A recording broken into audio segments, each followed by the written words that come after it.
development. Sidhant, as far as the new bill is concerned, just for the putting things in perspective for our viewers, tell us, it was a long-standing demand from the industry side that we should kind of revamp that Companies Act of 1956. So now, finally, that has been fulfilled, isn't it? Well, Ranga, it's a truly historic moment. I would actually frame it in a way like it's a first victory for the government in the monsoon session. Let's go for a small rewind of the history. 2009, the bill was introduced. Then it went to two parliamentary committees. It was passed in the Lok Sabha in the last session, in December session. In December, it was passed. And after 7 months, it finally came today in the Rajya Sabha and it was passed. And when the president will give accent to it, will sign the bill, it will become an act and repeal the the Companies Bill of 56, repealing a 60-year-old act.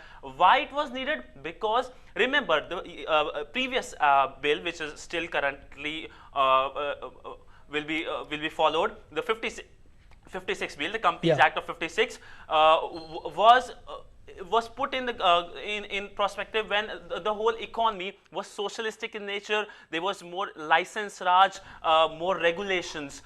But in 1991, liberalization happened. Indian companies are in a have more global outlook. They need new measures. Ease of doing business, in which India ranks very poorly, needs to be improved. So this bill clearly is revolutionary in a sense because it comes up with various measures like one-man company, the CSR. For first time ever, this CSR has been put in a statute anywhere in the world, the 2% clause. There are other measures also. The minority shareholders will be given more power. Ease of doing business will happen easily, and also liquidation of the companies, which was a very difficult task in the previous bill, will be made easy. So you can wind up your companies also easily. Okay, Sidhant, let's also talk about frauds. Although in our country, the general agreement is that we at least it's not alarming the number of corporate frauds which happen. But at times you do have the bigger ones, especially like Satyam and all. Now with the advent of the new Companies Bill and subsequently it would become an act, can we expect frauds to come down in a big way, and also all these smaller companies, these fly-by-night operators, to kind of simply vanish from the scene? Let me start with the fact that fraud, a term, was for first time it has been defined in this act.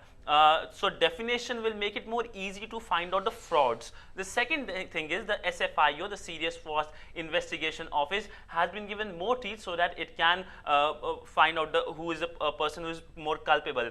Other thing is that the Company Law Board will be repeated and the National Company Law Tribunal will come up.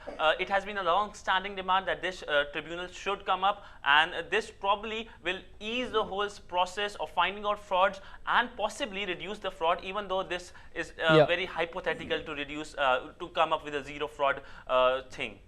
Right, Sidhant, thank you so much for joining us with all those details. Well, time now